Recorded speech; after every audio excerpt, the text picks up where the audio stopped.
Okay, so with all these mass shootings, I think it's time to look at the student code of conduct and how we make sure to reverse any kind of culture of violence that we might have. And of course, you know, we have kids that do say we have fights going on all the time, and we do have our sheriffs saying that there's arrests that they do, and of course they have to just release them right away, so they can't even do anything about it, but they do say that they're repeat offenders. So that speaks to the idea that there are policies that we have that are really just not working. And so the question then becomes, well, how do you make them work? And I would like to suggest to you that maybe there's a couple pieces missing that you put together that really come back to the school board itself. And that is the two pieces that you would put together is accountability and transparency.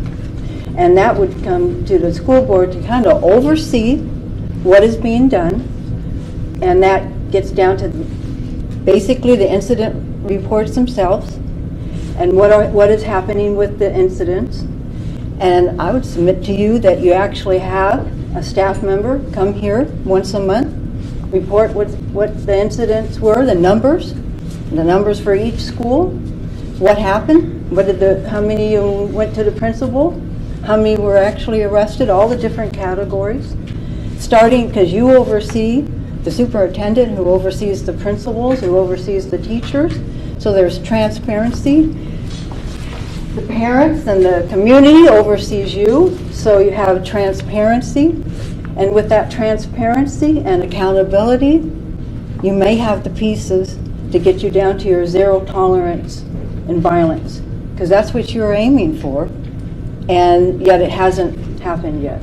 And the community, with these mass shootings that we're seeing, whether they have kids or not, are definitely have a reason to watch over this.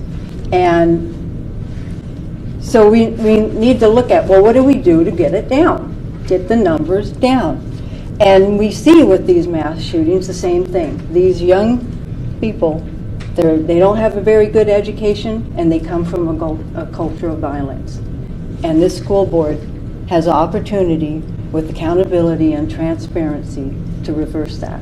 And I think you can get the numbers all the way down. There's no reason to believe that you can't get to zero tolerance of violence. Thank you. Thank you.